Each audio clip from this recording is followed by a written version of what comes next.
নতুন ফ্ল্যাটের দেয়াল থেকে তখনও নতুন রঙের গন্ধ মুছে যায়নি। ভোরের নরম আলো কাচের জানালা ভেদ করে যখন ঘরে প্রবেশ করছিল, আমার মনে হচ্ছিল এ যেন এক নতুন জীবনেরই প্রতিচ্ছবি।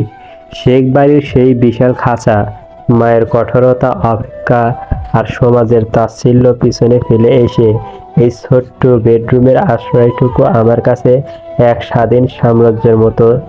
এখানে কোনো আভিজাত্যের ঝাড়বাতি নেই, কিন্তু গফুর চাচার স্নেহের আলোয় প্রতিটি কোণ উজ্জ্বল। এখানে হুকুম করার কেউ নেই, কিন্তু বাবার মতো আগলে রাখার একজন মানুষ আছেন, যার নিঃশ্বাসের শব্দেও আমি খুঁজে পাই নিরাপত্তা। আমাদের দুজনের ছোট্ট সংসারটা একটা অদ্ভুত ছন্দে বাঁধা পড়েছে।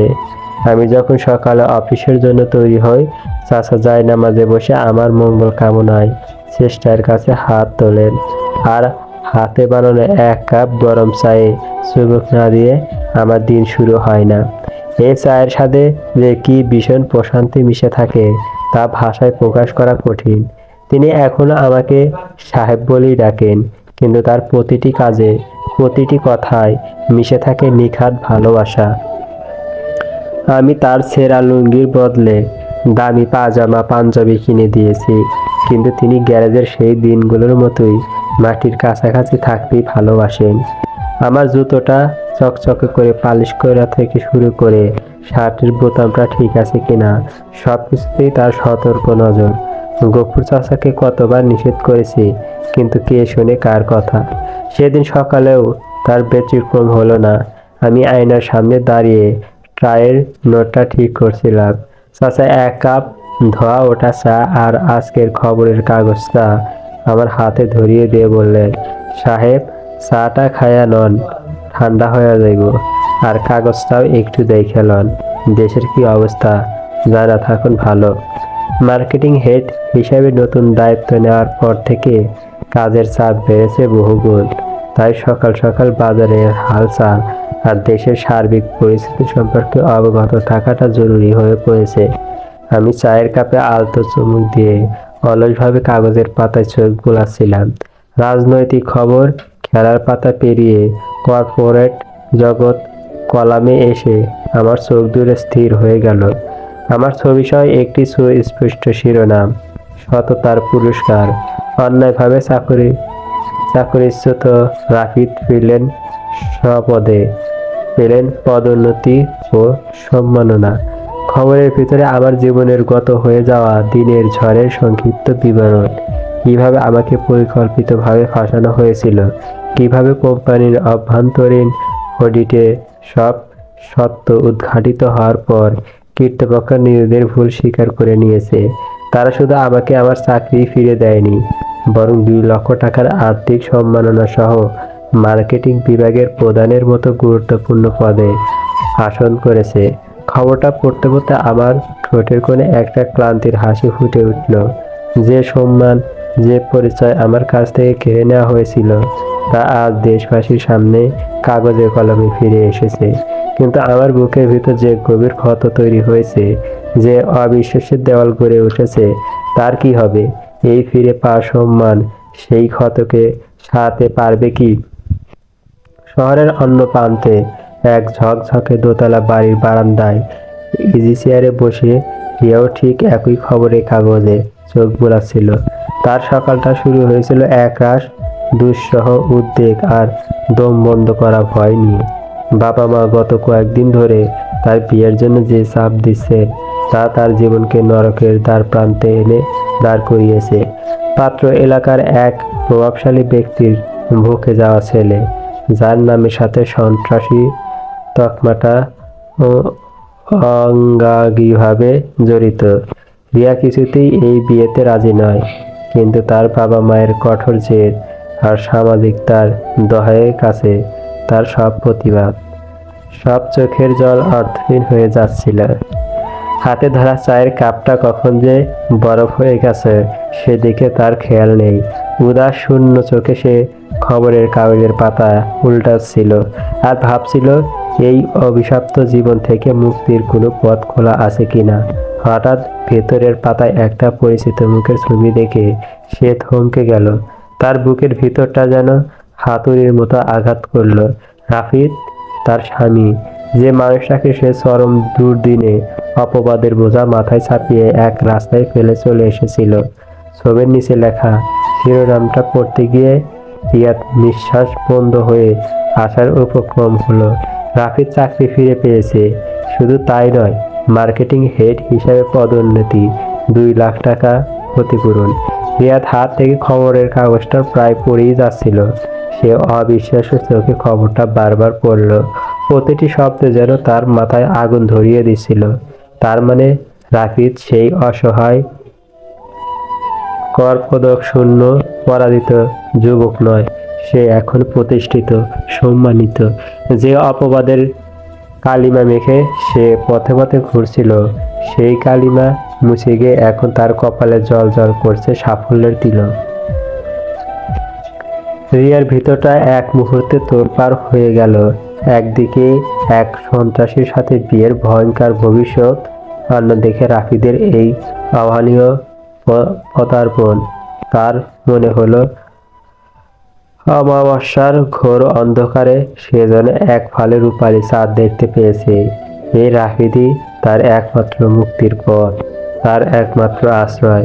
তার মনে হলো বিয়ের পর রাফিদকে ছেড়ে আসার মুহূর্তে সে বলেছিল সে রাফিদের সাথে থেকে নিজের জীবনটা কলুষিত করতে চায় না। কি আশ্চর্য পরিহাস! আজ নিজের জীবনটা বাঁচানোর জন্যই তার সেই রাফিদকেই দরকার। আর এক মুহূর্তেও সে বাসায় বসে থাকতে পারল না। তার ভিতরটা অস্থির হয়ে উঠল। সে দ্রুত ঘরে গিয়ে কোনোমতে একটা সাধারণ সালোয়ার কামিজ পরে নিল। রান্নাঘর থেকে মায়ের জিজ্ঞাসু কণ্ঠ ভেসে এলেও তার কোনো উত্তর না দিয়ে প্রায় ছুটতে ছুটতে বাড়ি থেকে বেরিয়ে এলো। একটা রিক্সা নিয়ে চালকের প্রায় তাড়া দিয়ে বলল, তাড়াতাড়ি চলেন মতিঝিল। তার মাথায় তখন একটাই চিন্তা, যেভাবে হোক রাফিদের সাথে দেখা করতে হবে। তার মন তাকে বলছিল রাফিদ তাকে ফিরিয়ে দিবে না। তাদের তো ভালোবাসায় বিয়ে হয়েছিল। সেই ভালোবাসার দোহাই দিলে, একটু কাঁদলে রাফিদের মন নিশ্চয় গলবে। সে নিশ্চয় তাকে এই বিপদ থেকে উদ্ধার করবে।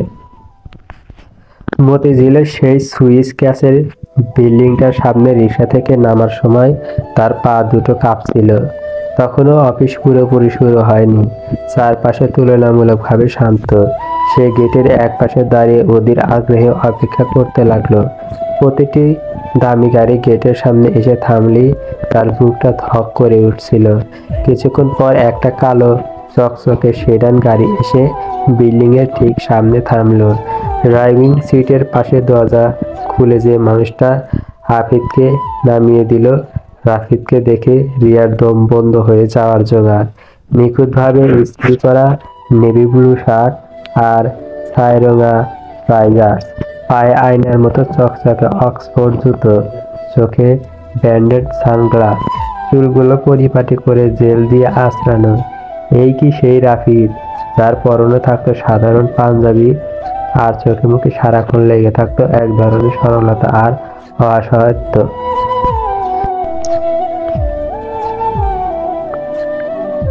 এই রাফিদের হাঁটা চলার ক্ষমতার দম্ভ, তার চেহারার আত্মবিশ্বাসের কঠোর দ্যুতি, সে আর তার চেনা রাফিদ নেই। রিয়া আর নিজেকে ধরে রাখতে পারল না। রাফিদ যখন বিল্ডিং এর মূল ফটকের দিকে দৃঢ় পদক্ষেপে এগিয়ে আসছিল, সে তার সবটুকু শক্তি দিয়ে প্রায় চিৎকার করে নাম ধরে ডাকল, রাফিদ। ডাকটা শুনে ব্যস্ত মতিঝিলের সকালের মৃদু কোলাহলের মাঝেও রাফিদ এক মুহূর্তের জন্য থামল। সে খুব ধীরে, প্রায় নাটকের ভঙ্গিতে ঘুরল। চোখের সানগ্লাসটা কপালে তুলে সে রিয়ার দিকে তাকালো। তার চোখে কোনো বিষময় ছিল না, ছিল না কোনো পুরনো অনুভূতির রেশ, ছিল কেবল নির্লিপ্ত এক চাহনি। সে রিয়াকে দেখল, তার সেই সুন্দরী বউ, যে এক বর্ষণ মুখর রাতে তাকে একা রাস্তায় ফেলে চলে গিয়েছিল। কারণ সে একজন চোরের সাথে নিজের ভবিষ্যৎ জড়াতে চায়নি। যে নারীটাকে এক নজর দেখার জন্য সে পাগলের মতো দিনের পর দিন তার বাড়ির পাশে ঘুরে বেরিয়েছে।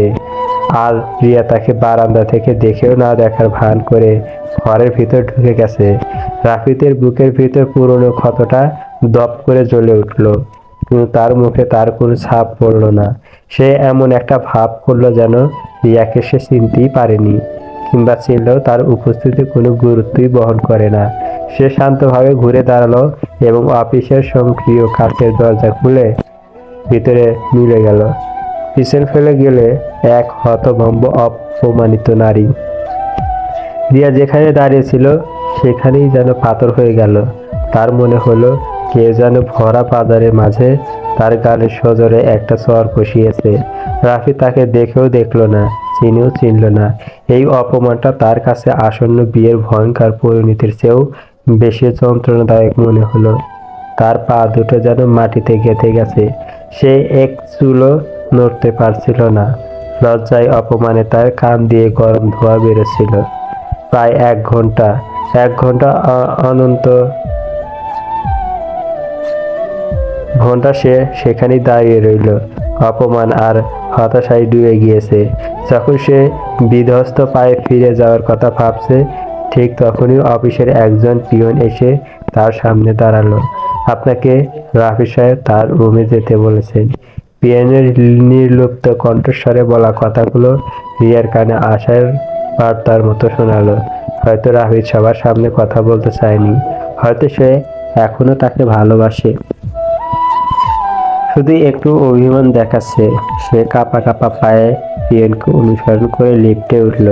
মার্কেটিং হেডের বিশাল কাঠের দরজাওয়ালা ঘরটার সামনে এসে তার বুকটা ধড়ফড় করছিল। দরজাটা সামান্য খোলাই ছিল।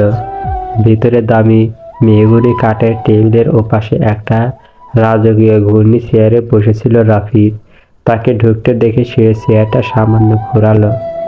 তার মুখে একটা অদ্ভুত অর্থহীন হাসি লেগে আছে, যে হাসিতে উষ্ণতার লেশমাত্র নেই। হাসি কেবল ধারালো, কঠোর, বিদ্রোহ। রিয়া ভিতরে ঢুকতেই রাফিদ খুব শান্ত পায়ে সুর করে জিজ্ঞেস করলো, কি চায়?